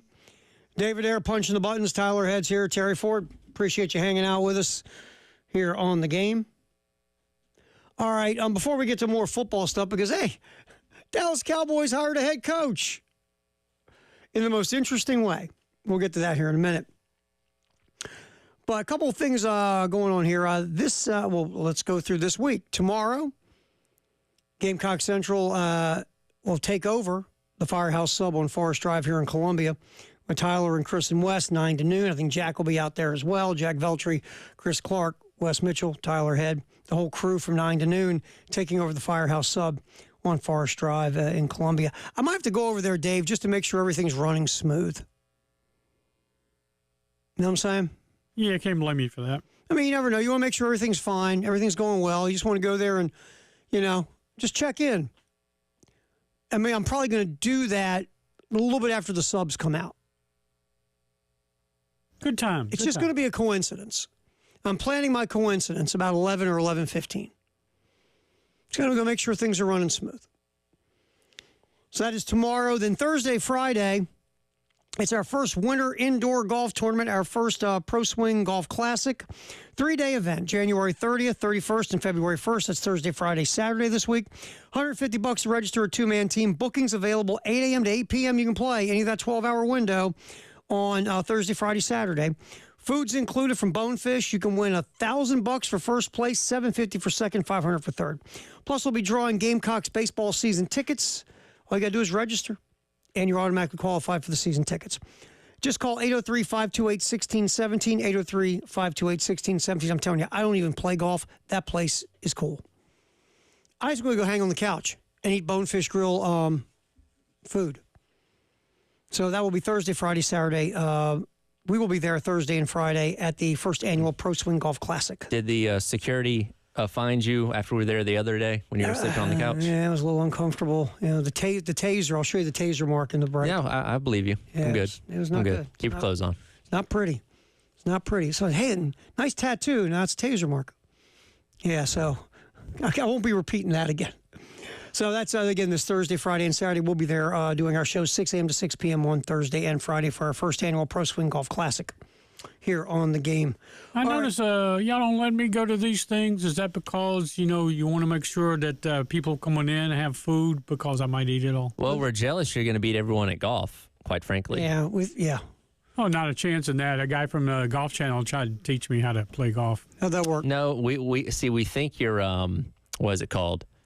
Where you play like you don't know what you're doing, and then you go out there and tear it up. Yeah, like a hustler, right? Yeah, you're a hustler. Yeah, like you play bad enough till someone puts a couple dollars down, and then you turn into Tiger Woods. I had a hole-in-one in a mascot outfit one time. Or Dave Woods, as we like to call you. Dave Woods. I was going to say, Dave, we'd love to have you out there, but you're so important technically to the cause here in the studio, we can't let you leave. Oh, that's it, huh? What he said. You like that one better? Yeah, that works. Like that one better? We're going to go with that. All right, so football in the 1 o'clock hour, sponsored by Atlantic Windows and Doors. The Dallas Cowboys. This is so interesting. So I'm driving up the road Friday night. And out of nowhere, I get a text from some guy named Tyler Head. Yep. And what was the text you sent me? I just sent you a screenshot of my phone, which got a notification that the Cowboys had made a hire. This notification was sent to you at 9:45 p.m. on a Friday night, and my only caption was, OMG. Yep. I can't believe they actually did it. Yep. Brian Schottenheimer is the new head coach of the Dallas Cowboys, the new Muppet. He's the new Fozzie Bear of the Dallas Cowboys. And for the Dallas Cowboys, now, if you don't pay attention to this kind of thing, when you put out a press release on a Friday night, we call it a media dump. Yep. Because you don't want to jump up and down about this. You want to basically hide it and have it get kind of flowed into the information through the weekend. Especially going into conference championship weekend and Jerry Jones he's got to love the controversy from yesterday's games because that just pushed this story completely off to the side. See, that's the interesting thing because Jerry Jones will have a press conference and tell everybody he got new dentures. Yes, he will. and it's going to be front page on the Dallas Morning News. Absolutely. You know, when Jerry gets a new rug, some new Botox, whatever, Jerry's going to have a press conference. Yep. Because that's Jerry. Jerry does 2 radio shows a week. Jerry, after every game, is right in front of all the microphones. Like every other owner in the NFL. Yes. Oh, wait, he's the only one. No. TV people are at home eating dinner. They hear a knock on the door. Hey, y'all, it's Jerry Jones. Y'all want to talk to me? So why would a man who not loves the spotlight, but it's almost like crack to him, why would that man okay a 9:45 p.m. on Friday press release naming his head coach? Because he knows exactly what he's doing. Absolutely does. Yeah. Because he knows the criticism that's coming. He knows the avalanche of hate that is going to come his way. Let's structure this real quick. You had a head coach that was averaging about 12 wins a year, that had been to and won a Super Bowl prior with the Green Bay Packers. You fired him because he couldn't get it done in the playoffs. Okay. You then hired your offensive coordinator, who was not calling plays, by the way. Mike McCarthy was play caller. Brian Schottenheimer was not. The guy that has never been a head coach before, never even really gotten huge prospects as a head coach before, that's theoretically supposed to do better with the same team. You know, the only way he sniffed head coaching is hanging out with his dad. Yes. He is a classic case of a guy whose dad was a very accomplished coach. That I'm not saying that Brian Schottenheimer has not earned his spot of being a coach to some degree in the NFL, but he's not nearly as successful as his dad was. You know, he's not as successful as Shanahan is. You know, Kyle to his dad, Mike. I mean, when you really look at the numbers in the years when he was calling plays, because again, he hasn't been doing this the past couple of years in Dallas, he's never had a offense average in the top 5 in points scored. Best was Seattle in 2018, which was 6th, but for the most part, 13th, 17th, 21st, 25th, 9th, like just a very average offensive coordinator. And if you look at his career and where it's gone, it feels like it was on a downward spiral. Okay, so he became a quarterback's coach in the early new millennium, was a quarterback coach in a couple stops, offensive coordinator in the NFL. Then people forget he went to college. You know this. He was at Georgia. I remember. He's a big reason why Mark Richt got pushed out the door. Then offensive coordinator in Indy. Quarterback coach, offensive coordinator. After that, last time he was an OC was in Jacksonville in 2021 for 1 year. Another thing you're going to see here. What happened that year in Jacksonville?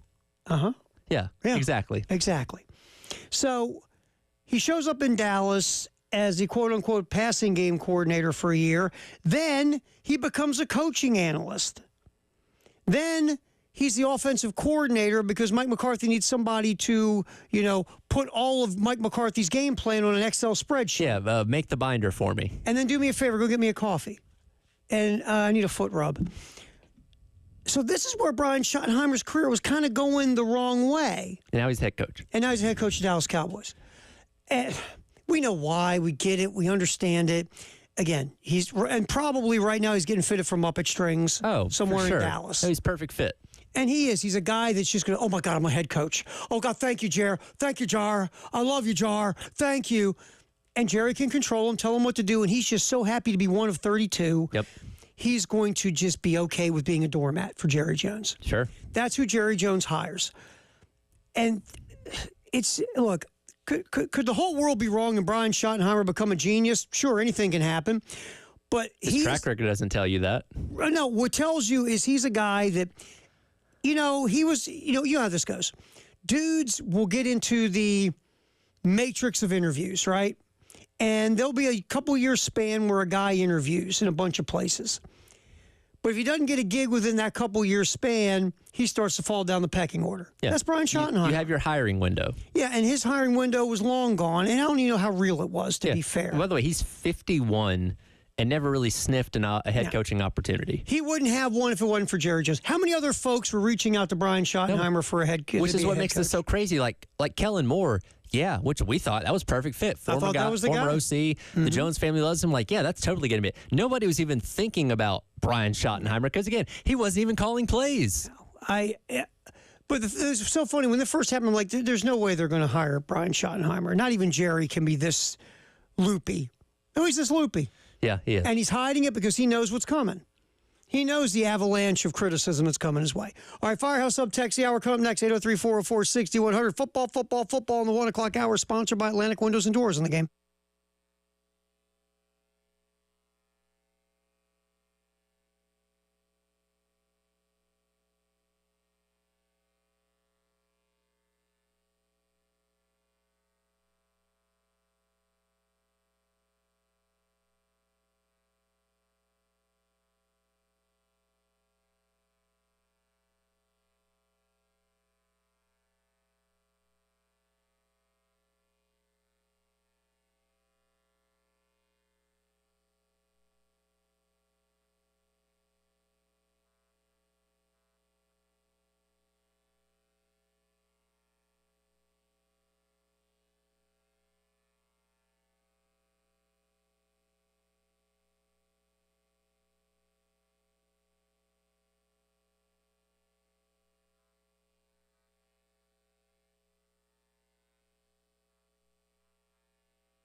We roll football in the 1 o'clock hour, sponsored by Atlantic Windows and Doors on the game. And I believe we just found some more gold. Oh, yeah. From Jerry Jones. Oh, I knew this was going to be supplying us plenty of conversation when I I was secretly rooting for it because I didn't think it was out. Like, Kellen Moore made the most sense. Like, yeah, okay, you got to wait, and now at least until after the Super Bowl to hire him. But, I mean, gosh, his locker probably still has half of his stuff in it when he was there as a player. And right, then as an OC. Mm-hmm. So it made all the sense in the world, and then they do this. And Jerry, I believe, and we're making sure we're legit because you never know with AI anymore, but Jerry is trying to, I guess, Jerry doing his presser. Oh. Wow, that was good. Jerry doing his presser. Take it out of program too. About the hiring of Brian Schottenheimer. And if this is true, legit audio, which it sounds like it is, Jerry went right to what we talked about. Osmosis of his dad, Marty. So basically, Brian, growing up, rubbed his head up against his dad's every day. Yeah. To get the head coaching brains. Pretty much. Because that's how it works, right? Yeah, sure. What does your dad do for work? I can drive a forklift like anybody. Exactly. It's the osmosis of that. I can right now jump on a forklift and drive it like a champ. Ask me how many times I've driven a forklift. How many times did you drive a forklift? That would be 0. Well, listen, if Jerry Jones was the hiring manager of the forklift company, you'd have a job. I would be rolling. Through osmosis. I might be the manager of the forklift department because my dad was a grade A Hall of Fame forklift driver for General Electric. Sure. Absolutely. All right, Firehouse Subtext, the hour 803-404-6100. What do you got there, my man? All right, let's see. This goes back to talking about the officials awarding touchdowns. And I brought this up to you in the break after that. When Ambulance Texter was playing the 1954 Cotton Bowl, Alabama player tackled someone on the sidelines, and the refs awarded a touchdown to Rice. It's a phenomenal piece of video. It is out there, and it's crazy because the player comes off the sideline. Yep. And makes the tackle because he was going for a in the touchdown. end zone. And when they talk to the player, I can't think of the Bama player's name right now. As you're looking it up, like the interview he gave after he did it was, I just reacted. Yeah. I couldn't let him score. I just react. I got to stop him. And of course, you really can't run off the sideline and go tackle somebody. Right. But yeah, Cotton Bowl. I remember that. I remember seeing that video. It's crazy. Yep. It's a crazy video. But we appreciate the text. And, of course, another important text was about the cinnamon buns at Buc-ee's. Yeah, I said somebody else says you need to try those. Now, see, I've never gone early enough in the morning to get breakfast stuff, but I've heard, as I would expect, it's really good. Now, next time I'm driving south from north, I'm going to have to grab a couple cinnamon buns. Dave, you're off the cinnamon buns, right, Dave? No more cinnamon buns for you? You're all healthy now? Yeah, I can't eat anything, really. Did you have to get a nicotine patch for that? No, but I do take some major... Yeah, could you see? Dave has a honey bun patch on his shoulder. See, the bad thing is they sell them in the vending machine downstairs, so the access is really easy. But Dave, to his credit, I haven't seen any honey bun wrappers laying in the producer studio lately. So that's true. So maybe, just maybe, Dave might have actually kicked the honey buns. So I have to bring cinnamon buns just for us. Well, is a cinnamon bun a gateway honey bun, or is it the other way around? It's a gateway. It's a gateway. There's no doubt. You go cinnamon bun. Well, here it is. Do you get just a honey bun, Dave, or do you go cinnamon honey bun? You mean back when I did? When you were addicted? Well, cinnamon buns or the bomb. Next level. There's nothing better than that honey bun covered in cinnamon, the frosting. Oh, it's so good. Easy to get addicted to. I'm ready. I'm going to go downstairs during the next commercial break, and I'm rolling the debit card. The Merida cinnamon buns are the best in the world. But I haven't had Buc-ee's. No, that's a bold proclamation. Look at you. Look at you stepping up, dropping, flexing there. Look at Dave flexing on the honey buns. I better stay out of the grocery store today.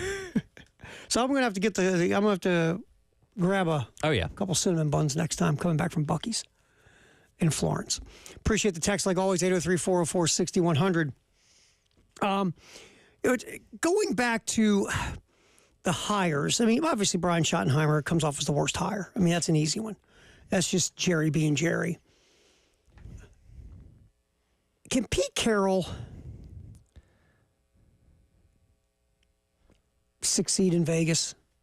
with Mark Davis? Is Mark Davis going to get out of the way and let Tom Brady be the guy? That is such a tough division to come into. Now, again, it's the right hire because, I mean, if you're hiring a hotshot coordinator, that's throwing them to the Sharks. So at least you're hiring somebody with a resume that can compete, but we'll see. He does not have a lot to work with right now. No, who's your quarterback? I don't know. Exactly. Aiden O'Connell. Uncle Rico. And also in that division, you have Jim Harbaugh as a head coach, Andy Reid as a head coach, and Sean Payton as a head coach. Yeah, good luck. Yeah, way to go. All right, what's trending at 2 next? Gamecock Tristan's and Tristan's Fine Jewelry sponsoring that on the game.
What's trending at 2 here on the halftime show?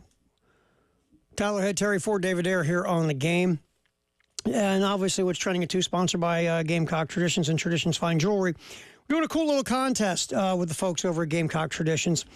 You go to 1075thegame.com and you click on the Gamecock Traditions over-under contest. Very simple, very easy.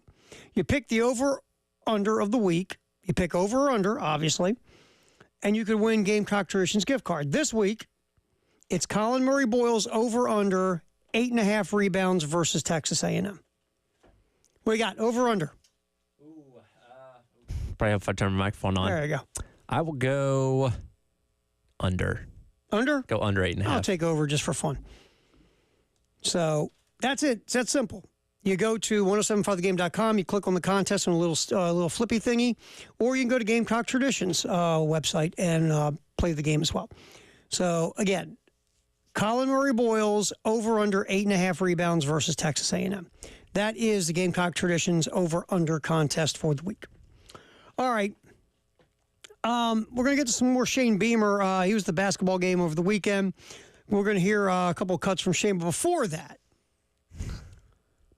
that, Jerry Jones meeting with the media, talking about the hiring of Brian Schottenheimer as the new Dallas Cowboy head coach. Hit it, Dave. Now, I get my proverbial ass kicked over needing people in my comfort zone. Without this thing being about me in any way, if you don't think I can't operate out of my comfort zone, you're so wrong. It's unbelievable. This is as big a risk as you could take. As big a risk as you could take. No head coaching experience. Now, let me share something with you.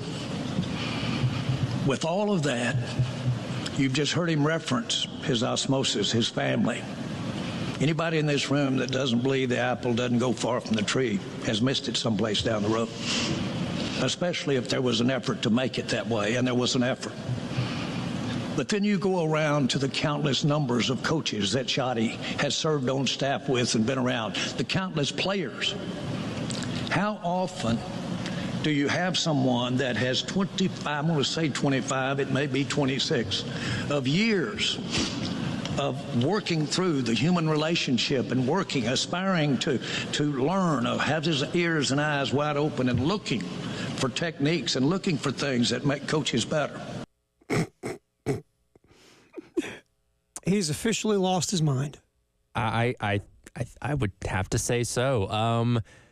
Look, 25, 6, 7 years of coaching experience is great, but my concern is, okay, why have you been a head coach? Why have you been a coach that long and never gotten to be a head coach at the college or the pro level?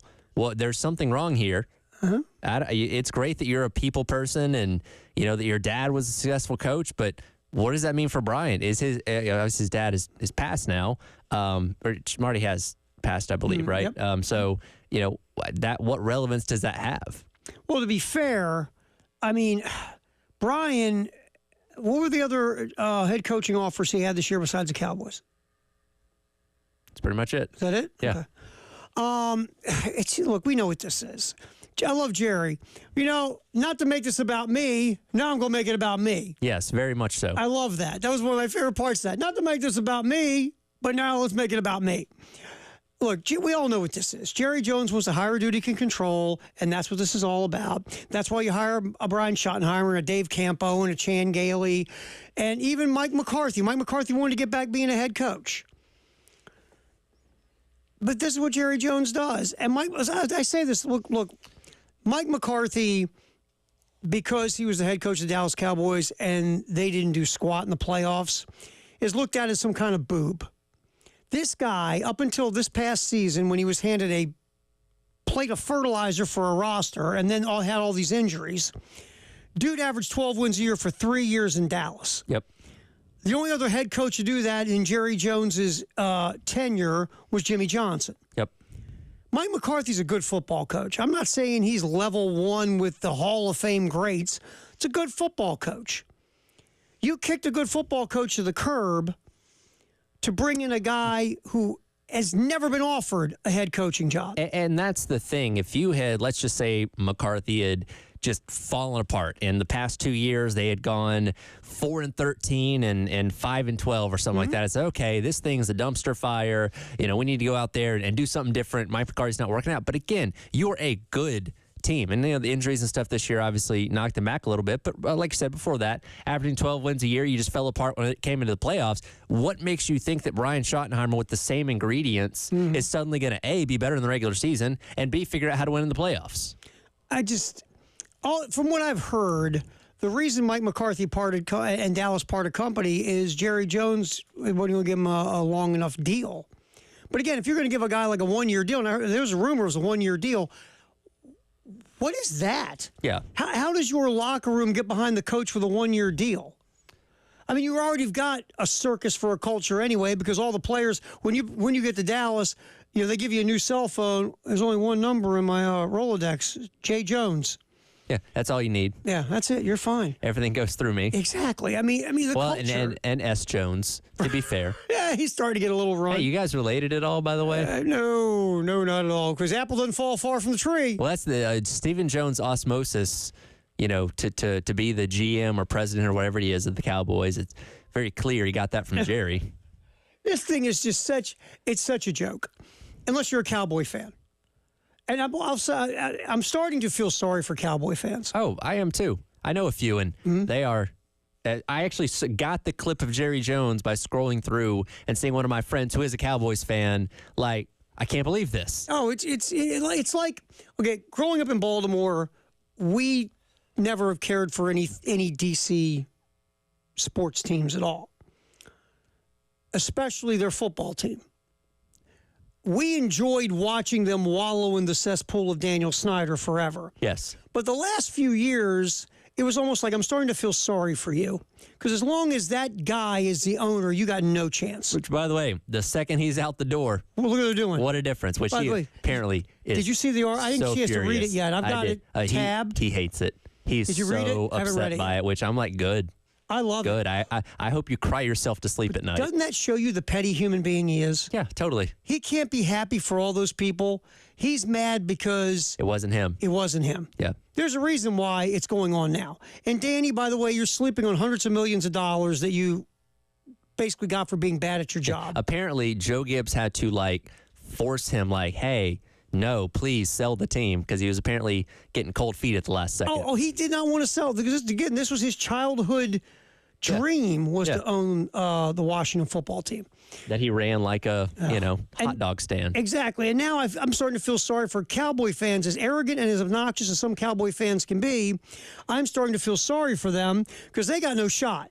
Yeah. You got no shot of winning another Super Bowl or getting to another Super Bowl as long as you've got that guy owning your football team. By the way, out of the two teams left in the NFC this past weekend, what division do they play in again? NFC East. Yeah. Yeah, good luck, Joe. I mean, you can probably beat the Giants, but good luck with those other two. Yeah. Problem is you can't play the Giants 12 times a year. No, you cannot. All right, what's trending at 2 is sponsored by Traditions Fine Jewelry and Gamecock Tradition. Shane Beamer talking to the media over the weekend when he was at the basketball game at CLA. Let's get to this cut, Dave. Cut 23. Shane talking about the. I think we did a good job of it, Jack. We were very targeted as far as what we were going to try and do. You guys know this. We lost our top 4 defensive tackles. If you throw Jules in that, we lost our center. We lost both guards. We have great confidence in the young men that are in our program, but that's the heart of your offense and defense that left. So we knew that we needed to increase the depth at all those positions. And really every position we were looking to add if they were the right fit. And I like the guys we brought in. I think we brought in guys that have upside, guys that love football. We were willing to walk away from some guys that I don't think quite fit what we were going to be about. We figured that out during the process of trying to recruit them. But, I like where we are. I like the freshman class. A lot of these decisions that we made in regards to the portal as far as positions that we didn't pursue heavily were because of freshmen that we have on our team. Receiver. Every receiver that went in the portal, my first question to Mike Furry was, do you feel like this guy's going to be, better than the freshmen we have, or better by the end of the season than the guys we have in our program? And if the answer was no, I don't think he will be, then we didn't even pursue it. And we we have a lot of excitement, a lot of belief in the young freshmen that we have. That fueled our decisions when it comes to the portal in a lot of ways. And like where we are, it's still, I think we're at 84 scholarships right now, if I'm not mistaken. And we'll see what happens after spring practice and all that as well. But a lot of the decisions that we made in regards to the portal in the last month were, let's kind of see, give these guys on our team an opportunity here in spring practice, see where we are, and then we have a better idea with some flexibility in the spring practice as far as what we do next. Makes sense. Yeah, totally. Go through spring practice, play the spring game, take a step back, see what kind of pieces you might want to add. There's guys who jump back in the portal in the spring. So, let's say you go through the process and, maybe you don't feel as good about your wide receiver room as you did going into the spring, and maybe you need to go get a veteran. So, again, you still have flexibility to do things moving forward. Yeah, and again, you addressed a lot of the areas of need. Now, again, a lot of those guys unproven. We can't directly say, hey, here's a Rocket Sanders coming in. We kind of know what to expect out of him, or a Kennard who exceeded expectations, but kind of had an idea of what he could be. So you don't quite have that guy in the transfer report. Doesn't mean you can't add one in the spring, but for now, it is going to be a wait and see for a lot of these guys. Yeah. So, again, the portal opens up again in the spring. Here's Shane, real quick. Let's get this one, Dave. Cut 24. South Carolina is thought of very highly in these early top 25 lists for the 2025 season. Here's Shane talking about being so highly thought of going into next year by the folks who talk about it for a living. Seeing my name on hot seat lists and not ranked, yeah, I'll be honest. No, you do. It's one of those. You want to be at a place with high expectations. You want to be at a place where there's momentum and confidence in the team each and every year, but also understanding that none of that matters, because all these projections that people do, that you guys do, it's based on how the season went before, and usually do they return their quarterback. So everybody thought we were going to stink this year because we lost our quarterback and we went 5-7 in 23. Now everybody thinks we're going to be really good, and we have a chance to be because we returned our quarterback and we won 9 games in the regular season. So no, I do like that, but it's also understanding that it's a lot of new faces. We lost a lot of really good players, but you always want to be in those preseason rankings each and every year. But also, and we've talked about it as a team, just understanding that, I went back and just showed the guys a couple weeks ago in a team meeting literally all the projections from last year, and very few of them were very good about us as well. And just understanding that, worry about what we can control, and that's just our guys working really, really hard each and every day to be the best team we can. And yeah, at the end of the day, these way too early top 25 polls, preseason polls, whatever, you can use them for kindling, toilet paper, line a bird cage, whatever. It's better than being not talked about. Well, like he says, better than being on the hot seat. Sure. Again, you got big expectations to live up to, and you lost a lot. Yeah. So you've got some retooling to do in the offseason. But, hey, it's nice to see that people value you highly based on what you did this past year. Yeah. And with Carolina, everything, typically offseason chatter is reactionary. What'd you do last year? Okay, we'll kind of think about you the same way for next year. And your quarterback's coming back. I think Shane made a good point. When your quarterback's coming back and you had a good year, that people helps. always value you. Yep. And look, expectations are great. You want to be expected to be good. This is what you got to get used to if you want to be a perennial top 25, top 20, top 15 program. You got to get used to expectations. Yep. And this is the first year of huge expectations for South Carolina football. Right. So, very cool. All right, what's trending at 2, sponsored by Traditions Fine Jewelry and Gamecock Traditions. We'll hear from Lamont Paris and Dawn Staley in the next segment. And Florida has closed its investigation on their men's basketball coach, Todd Golden. What a surprising turn of events this was, as I say sarcastically. We have that coming up next. What's trending at 2, sponsored by Traditions Fine Jewelry and Gamecock Traditions. David Dare running the show. Tyler Heads here. Terry Ford, we go to 3 on the game.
Halftime show. What's trending at 2, sponsored by Traditions Fine Jewelry and Gamecock Traditions. We'll get to some Lamont Paris and Dawn Staley here in just a minute. But first, maybe I'm getting cynical in my old age. Okay. Maybe you're getting cynical in your young age. Sure. Headline: Florida head basketball coach Todd Golden cleared in Title IX investigation. On a scale of 1 to 10, how shocked are you about this? Like a 2, maybe. Yeah, that's 2 higher than me. University of Florida has closed its investigation into Gators men's basketball coach Todd Golden after finding, quote, no evidence that he violated Title IX. The 4-month investigation followed a complaint filed against Golden on September 27th that included allegations of sexual harassment, sexual exploitation, stalking, and cyber stalking from multiple women, including students. Mm-hmm. Now, again, they haven't shown us the evidence, but you have multiple women accusing the head basketball coach at Florida of these things. Not one woman, multiple women. Here's a quote from the University of Florida. University of Florida takes these matters seriously and works deliberately to ensure that due process is upheld for everyone. After a thorough investigation that included dozens of interviews over the past months, the University of Florida has found no evidence that Todd Golden violated Title IX. The Title IX office has closed its investigation. Can I do a little translation real quick? Sure. The University of Florida takes these matters seriously and works deliberately to ensure the due process is upheld for everyone. But the fact that Todd Golden is coaching the number 5 team in the country means we have found no evidence that Todd Golden has violated Title IX. Seems to be how these things can go sometimes. And again, okay, we as a public have not seen the evidence. Nope. Did seem like there was a fair amount of it. And again, when you have corroborating stories from different women about similar things, that can lead you to think, okay, there might be something here. And this dropped in November, I think, because it was the same week as Napier getting the thumbs up for the head coaching gig. For the head coaching gig in 25 that kind of took the headlines away, and I always kind of wonder if that was same here. a bit of a cover-up there. But yeah, we haven't heard much from it then, and again, now we're sitting in late January, and it's been dismissed. Look, it's been dismissed, and maybe this was thoroughly, seriously investigated, and maybe legitimately he has been cleared because that there was no evidence, even though I find it weird that multiple women filed a complaint against Todd Golden, and the university found no evidence. Yeah, it doesn't smell right. I'll say that much. Right. And again, we don't have all the intricate details. We don't have the evidence presented before us, but these are kind of things that we've seen happen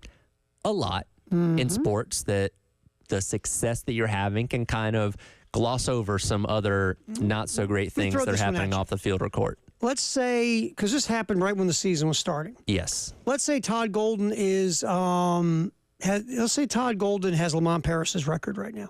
Yeah. 0-7. Yeah. You would think it's maybe not getting dismissed. Yeah, I would think this might go down a different path. The Title IX complaint, now I'm going to try to clean this up the best I can and make it as PC as possible. The Title IX complaint included allegations that Golden sent photos and videos of himself. You can let your imagination go from there. Made unwanted advances on Instagram and requested sexual favors. Now, that is part of the complaint. So if you make that complaint, wouldn't you have nothing ever goes away on social media? Yeah, there's always a way to find these things. And if he has been sending pictures, wouldn't these women who are making the complaint have said pictures? You would think. Yeah, you would think. But I'll go with the Title IX. The statement was no evidence. Yeah. So I don't know. And again, this is got 2 different things going on here. This is an investigation by the University of Florida into the University of Florida's basketball coach. So could a third-party investigator have come up with something different? We don't know. Again, and we don't have the evidence presented in front of us either. This just, from the 10,000-foot view, looks a little off. Yeah, a little bit. All right, David Dare, ready? Here we go. We're going to get to some First of all, some Lamont Paris, another tough loss over the weekend in overtime to Mississippi State. Let's get cut 11, Dave. Lamont Paris talking about losing another really close game. Well, if it doesn't break you, it'll make you stronger. And it hasn't broken our guys, and so I say that because these games have been, we've had a stretch of games that have been against super high quality teams, really close, down to the wire, nitty-gritty type scenarios, and all have not gone our way, and in a lot of different ways that they have. So I told the team after the game that I said I felt bad. I felt bad for them, but I was happy with how we competed and how we fought, and that I did believe our day is coming. And so when I say that, I don't mean our day to win. Obviously, it would entail some of that, but I think our day where we recognize what it is that really prevents us from handling some of these games in a way where we win. When that really happens, when we really acknowledge and figure that out as players, then I really like what our group is. But we got a good group of guys. They continue to play extremely hard. They want to win badly. We just there were just two handfuls worth of plays that we just didn't make, and it's not for lack of effort or a guy's head's in the wrong place or his motives are not with the team. There's none of that. That happens at times. And it's not that. We have to play better at times. So I feel for him for that one. But we'll get back to business tomorrow. And like I said, our day's coming. I believe that wholeheartedly with these guys. And we get our guys all back healthy and continue to try to get better. 0-7 in the league, Tyler. 4 of those losses by a combined 12 points, and 3 of those losses to top 15 teams. Yep. All right, let's get a little Dawn Staley real quick, Dave. We're going to go with a cut 8. Once again, the South Carolina bench, Malaysia Fawali, Tessa Johnson, Joyce Edwards, coming up big for South Carolina in the win over LSU. Cut 8, Dave. I always tell our bench, you're the number 1 bench in the country. Only you have that number beside you, that number 1. And they could go other places and start. But I got to let them know what they mean to our team. We don't win without the contributions in the first half of Malaysia Fawali. We don't win. She had it going on. She was getting to the bucket. She was assisting. And then you come back and Tessa hits the biggest shot of the game to me. The baseline out of bounds, huge when they were mounting a comeback. You got Joyce. Joyce is, I'm going to put it out there. Joyce is going to be the best player in college basketball one day. I say that only because of her work ethic and her intellect and her want. She's highly motivated. I don't know if that's what she wants to do, but she got all, she's very Aaliyah-like when it comes to what she pours into her game. So a lot of times basketball will repay you in such a way that you become the best player in the country.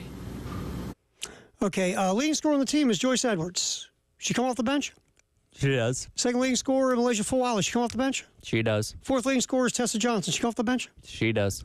32 points a game off the bench with those 3. Yep. Nobody's got a bench like that. I would say that alone is outscoring most benches, and it did once again against LSU because, Carolina just has 10 McDonald's All-Americans. Yeah, and Kim Mulkey picked up a bunch of girls. She's got bad news bears. Playing outside before they went back to lunch. All right. Today, 27th of January, greatest day in the history of the world. That is next on the halftime show. Tyler Head, David Ayer, Terry Ford here on the game.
January 27th, greatest day in the history of the world on the halftime show.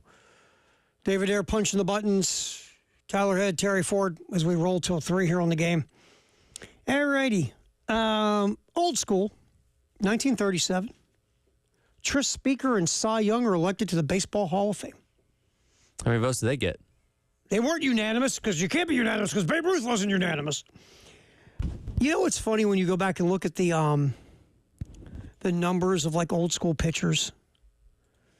It's just vile. Oh, they never came out. I mean, they threw like 100 complete games a year. Your arm's still attached? Get back out there. Yeah. You can throw with that right hand. Go ahead. Could you imagine explaining to Cy Young, like, 4 days rest? Yeah. Like, wait, my team's not going to play for... No, they're going to play